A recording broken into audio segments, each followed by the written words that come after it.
Hello, my name is Eric Fisher, and my research is in response to the essay The Tipping Point by Malcolm Gladwell.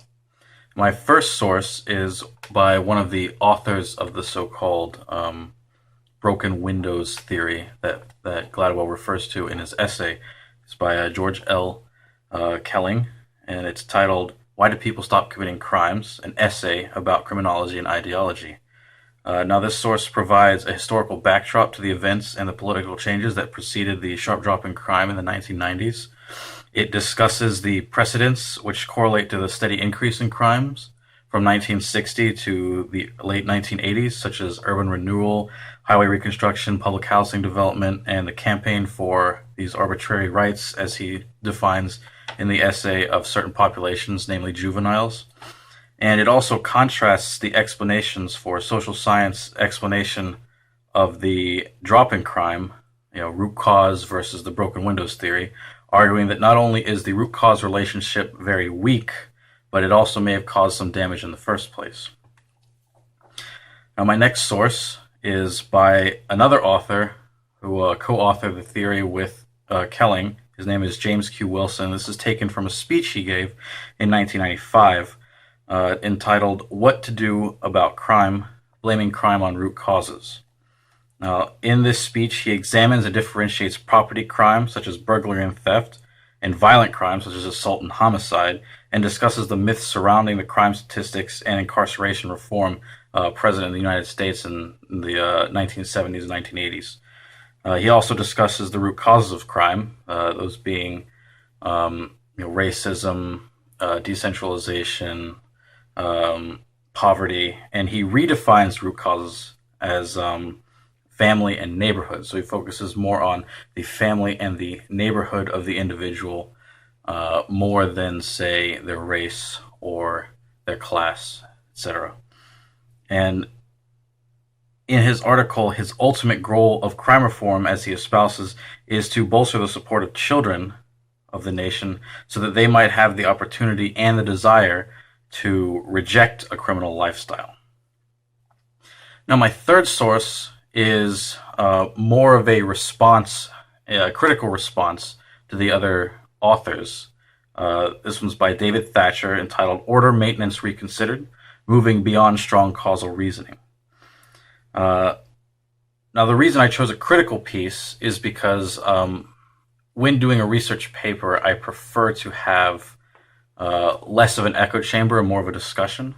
And so I think providing this and other sources to sort of discuss the point of whether the broken windows theory that Gladwell discusses is in fact a proper and useful correlation versus the root cause theory, or whether there are other prevailing theories that might better explain this crime drop.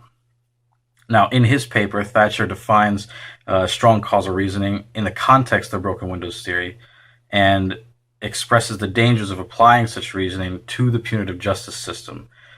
He also examines how exactly police maintain order, citing specific cases to try and define the nebulous term disorder, disorder that the broken windows theory hinges so much upon. Broken windows theory basically states that the more disorder there is in a society, the higher the crime rate. If you can control the disorder, these being smaller crimes, then you can lower the crime rate. And interestingly, Thacher also questions, he supposes that supposing that public order is a desirable goal, whether or not the police are the proper institution to enforce that order.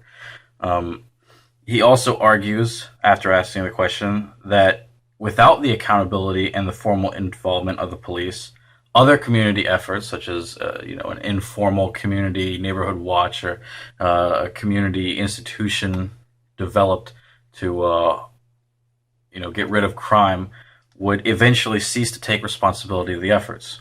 And my visual aid for this is actually taken from the Uniform Crime Reporting Statistics that the FBI puts out every year. And it's a graph, it's actually a table that I have fashioned into a graph that represents the total reported violent crimes from 1960 to 2012. And as you can see, right around 1993, which is what Kelling and Wilson first espoused their broken windows theory in relation to this event, in 1993, you can see that there is a sharp decline in the crime rate, very sharp, and then it steadily decreases average over time, even farther down.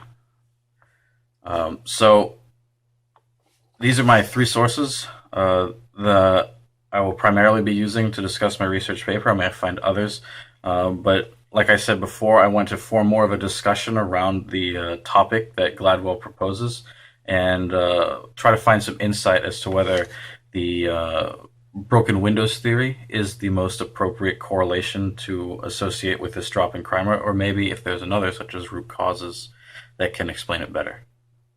Thanks for watching.